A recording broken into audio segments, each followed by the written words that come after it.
y el paradigma de procesamiento de información. La psicología de los procesos básicos, o psicología básica, estudia la mente. ¿Qué hay?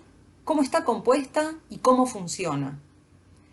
Estudia la percepción, la atención, la memoria, el pensamiento, el lenguaje, la emoción, la motivación, el aprendizaje. Es decir, los procesos de la mente que producen lo que decimos, lo que sentimos, lo que pensamos y lo que hacemos. Para dar cuenta de cómo y por qué vemos, sentimos, pensamos, cómo lo hacemos, hay explicaciones religiosas. Por ejemplo, el bien y el mal que se pelean por el alma de la persona. O también pueden haber explicaciones filosóficas. Por ejemplo, para Platón, las pasiones, las emociones, eran como caballos desbocados que la razón como conductora debía dominar. O también hay explicaciones artísticas, literarias, musicales. Por ejemplo, los recuerdos impulsados por el aroma de una magdalena o muffin en Proust. También, todos tenemos teorías implícitas, teorías de sentido común sobre el funcionamiento de la mente. Vos en realidad pensás eso porque seguro le tiene miedo a y entonces por eso hace lo que hace. Este tipo de conocimiento de sentido común, basado en la experiencia personal y en la transmisión cultural, nos mueve en la vida cotidiana. Nos permite entendernos a nosotros mismos y a los otros en nuestras relaciones sociales. Estas creencias que guían nuestras explicaciones de sentido común forman parte de nuestro self, de nuestra subjetividad. De hecho, también tenemos conocimiento de sentido común sobre el mundo físico, por ejemplo, cómo funciona la electricidad, o por qué llueve, o cómo funciona el cuerpo. Pero en el terreno del mundo físico, en general distinguimos nuestro conocimiento de otro científico técnico. Aunque tenga una teoría personal de cómo funciona la electricidad, no la confundo con el conocimiento científico, ni creo que mi conocimiento alcance para solucionar problemas técnicos de ese tipo. De igual forma, en líneas generales, frente a una enfermedad, acudo a un especialista y no me baso en mi teoría de sentido común sobre el cuerpo. Sin embargo, en psicología, nuestras explicaciones de sentido común forman parte de nuestro self, de nuestra subjetividad. Nos han orientado y nos orientan en la vida para entendernos y relacionarnos con nosotros más y para explicarnos qué nos pasa a nosotros mismos. Y entonces es más difícil aceptar que existe una disciplina abocada al estudio científico de la mente. Las creencias implícitas sobre la mente operan como un obstáculo epistemológico fuerte en nuestra área de estudio. La psicología de los procesos básicos consiste en el abordaje científico al estudio de la mente. Se suele decir que nació como ciencia la psicología a mediados del siglo XIX en Alemania con el laboratorio de Wundt en 1876. Wundt, a través de ese laboratorio, del método experimental, intentó estudiar la percepción, variando sistemáticamente la presentación de estímulos y registrando las respuestas de los participantes. Y como veníamos diciendo, ¿quiere decir que no había antes ideas acerca del pensamiento, de la memoria, del lenguaje o de la percepción? No, lo que se afirma es que comenzó el abordaje científico a los problemas psicológicos. Es decir, cuando se plantea una hipótesis sobre existe o no o determinado componente mental o cómo funciona un proceso, lo que se hace es plantear estudios controlados siguiendo un conjunto de reglas y procedimientos para obtener datos. La psicología de los procesos básicos describe qué hay en la mente y cómo funciona de una manera empírica, pública, irrepetible o replicable. La forma de validación de las hipótesis es similar a la de las otras ciencias empíricas. Se plantea una hipótesis, se diseña un estudio para dar cuenta de esa hipótesis, se recogen datos, se interpretan los datos y se comparten, se publican estos datos en congresos y revistas especializadas donde los resultados son analizados, examinados por la comunidad científica. También es importante que un solo estudio no es suficiente. Otros investigadores tienen que buscar replicar los estudios, es decir, dadas condiciones similares, encontrar lo mismo, o bien falsear o poner a prueba hipótesis alternativas. Y finalmente, el conocimiento así generado pasa a formar parte del conjunto de conocimientos común, estándar, compartido, en nuestro caso sobre qué hay en la mente y cómo funciona. En psicología esto es importante, no es la teoría de fulanito. Si bien se reconocen figuras históricas como, no sé, en otras ciencias Einstein o Darwin, la teoría los trasciende y los científicos no estudian los textos históricos sino los avances actuales. Y tampoco es la escuela de tal. También es importante otra distinción. Sin entrar en debates epistemológicos fuertes, lo que estamos describiendo no es la verdad o los hechos objetivos, sino lo que la comunidad científica tiene como consenso intersubjetivo sobre un tema, como el modelo estándar sobre un tema en determinado momento. Uno de los elementos fundamentales de la investigación es el diseño, la forma en que se plantea el estudio. Esta puede ser experimental, cuando hay una variación sistemática de la variable que se postula como explicativa y hay un control de las variables extrañas, es decir, otras posibles explicaciones que el investigador intenta neutralizar en el diseño. O puede ser un diseño observacional, donde se miden distintas variables y el control se realiza eventualmente por técnicas estadísticas a posteriori. Por ejemplo, podemos estudiar la influencia de las emociones en el recuerdo en un diseño experimental, donde se compare la cantidad de palabras recordadas por dos grupos de participantes, donde una lista tiene contenido emocional y la otra no. Y así controlamos la cantidad de palabras, su familiaridad, la posición en la lista, el ritmo de presentación, etc. O bien, en un diseño observacional podemos tomar una encuesta sobre eventos recordados en forma espontánea por una muestra de personas y puntuar emocionalidad. O hacer un análisis de contenido emocional mediante un software en posteos en redes sociales. En este segundo caso, tomamos al evento tal como sucede, pero no tenemos poder explicativo. No podemos decir que no haya otra variable que esté explicando nuestros resultados. Las técnicas, que a veces se llama el método, las técnicas de recogida de datos, son una parte del diseño, pero no todo el diseño. De este modo, a lo largo de un siglo y medio, la psicología básica ha ido proporcionando distintos modelos para entender qué hay en la mente y cómo funciona. Estos modelos han ido variando y complejizándose, porque la ciencia avanza y el objeto de estudio de la psicología, la mente, es uno de los más complejos del universo. Estos modelos, a su vez, han inspirado formas de intervención y tratamiento en la psicología aplicada. Por ejemplo, de tratamientos clínicos, en la educación y en el aprendizaje, en los trastornos neuropsicológicos, en la psicología social y las intervenciones psicosociales, en la psicología del marketing y la conducta del consumidor, los estudios de opinión, el comportamiento económico. En todos los campos de aplicación de la psicología ha sido muy útil y es conveniente basarse en modelos de la mente de la psicología básica, porque como dijo el gran psicólogo Kurt Lewin, no hay nada más práctico que una buena teoría. La teoría de los procesos básicos, es decir, el estudio empírico de qué hay en la mente, cómo funciona, comienza en 1876 en Leipzig, Alemania, con la fundación por parte de Wundt de un laboratorio para el estudio experimental de los procesos mentales. En su época, los procesos mentales estaban equiparados con los procesos conscientes. Pasa a Estados Unidos de la mano de Titchener y otros. Por su parte, el conductismo, que inicia en la década del 20 con Watson y continúa luego con Skinner, criticó la idea de que se podía hacer una ciencia empírica de los procesos mentales que eran inobservables y propuso como objeto de estudio a la conducta observable.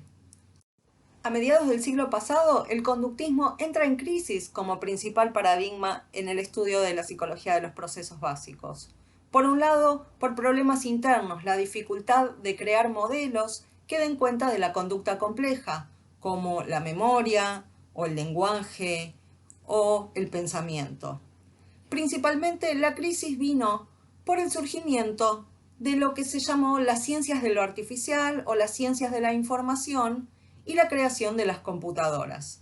Allí estaban matemáticos, físicos, fisiólogos y también algunos psicólogos hablando de máquinas que podían, en función de un input o un ingreso variable de información, modificar internamente, transformar internamente esta información de acuerdo a reglas también complejas y variar su conducta de forma no lineal.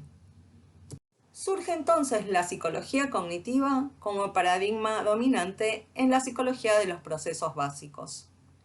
La psicología cognitiva reintroduce a la mente como objeto de estudio de la psicología y la piensa como un mecanismo formal abstracto, que a partir de las entradas sensoriales, de información almacenada previamente y de reglas complejas para combinarlas, se forma un modelo interno del mundo para actuar.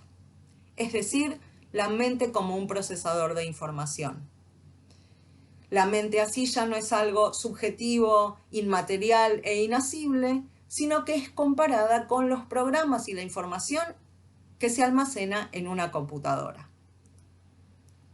La psicología cognitiva entonces adopta la analogía del ordenador o de la computadora para hacer modelos sobre lo mental. La analogía con la computadora tiene dos significados principales. En primer lugar, pensar a la mente como un software, es decir, pensar a la mente como un conjunto complejo de programas que almacena información y usa y opera con información de distinto formato. Por ejemplo, en su computadora, o hoy en día podría ser su smartphone, su tablet, tiene programas que editan texto, es decir, lenguaje, donde uno ingresa texto, material verbal, lo edita, lo transforma, le da sentido, le da forma. Tiene programas que editan o tratan imágenes, es decir, que se forman una foto o un video y lo transforman, lo recorren, lo pueden editar. Tiene programas que lo llevan a comunicarse con otros, en donde puede ver cómo, a quién, cuándo, quién le puede contactar a usted, etc. Es decir, nos permite pensar las funciones psicológicas y hacer modelos de estas funciones psicológicas acudiendo al lenguaje, la terminología, los modelos que vienen de las ciencias de la computación. No pensamos que la mente sea una computadora, sino que la computación o la analogía con la computadora nos permite proponer modelos de cómo se realizan estas funciones. Otra consecuencia de esta visión de la mente es que la mayor parte de estos modelos y estos procesos mentales son no conscientes.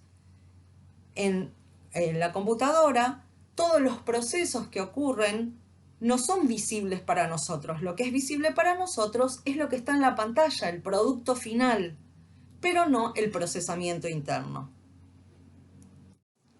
El segundo sentido importante de la analogía con la computadora es cómo podemos pensar la relación entre la mente y el cerebro.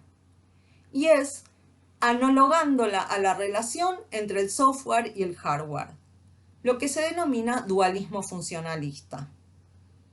Así como el programador que hace programas de computadora no necesita saber del hardware, de los chips de silicio, porque lo que ocurre en la computadora tiene que ver con el software y no con el hardware, la mente no puede existir sin el cerebro, pero no podemos comprender la mente si nos limitamos a estudiar las propiedades físicas del cerebro.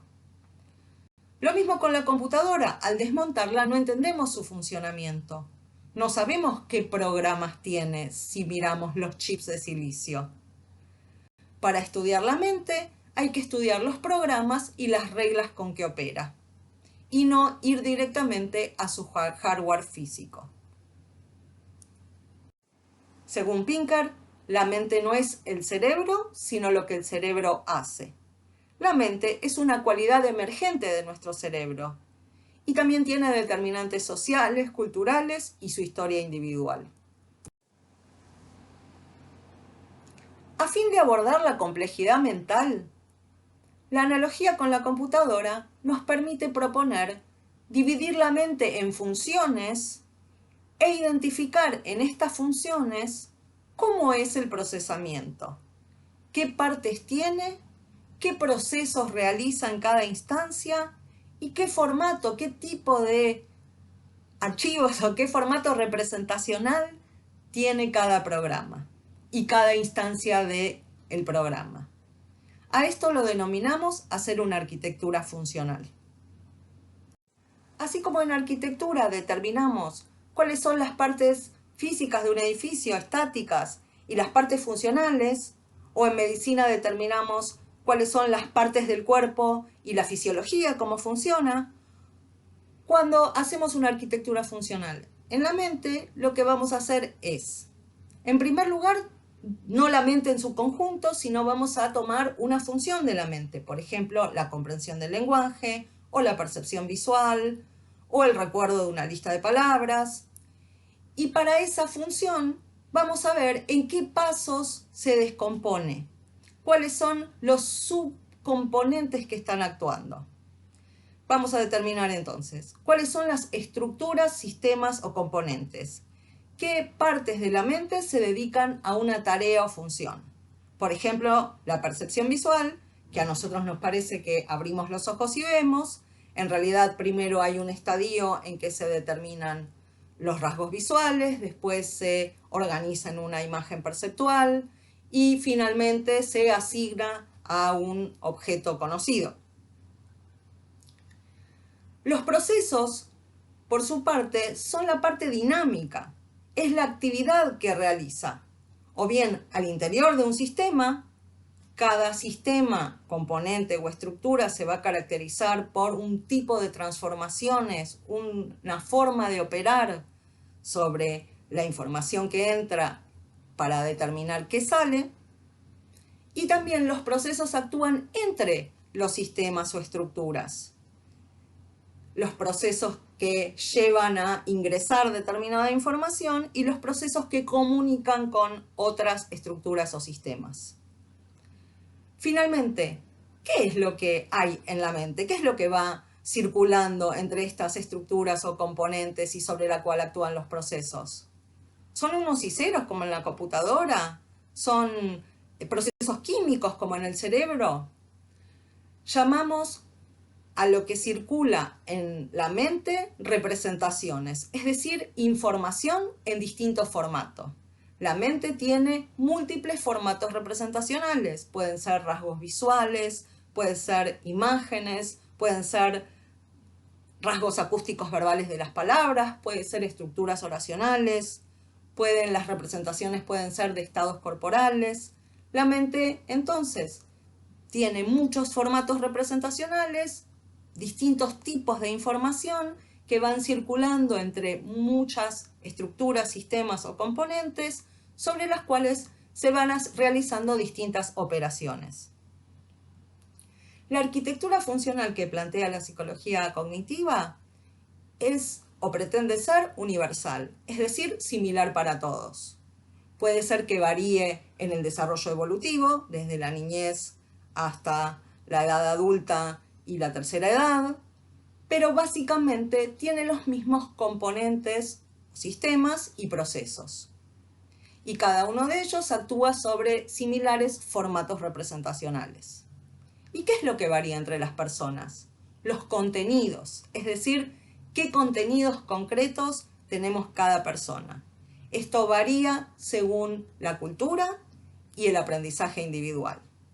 Por ejemplo, la psicología cognitiva plantea que todos tenemos una memoria semántica, que es la que contiene los significados, las ideas, los conceptos en un formato amodal o simbólico.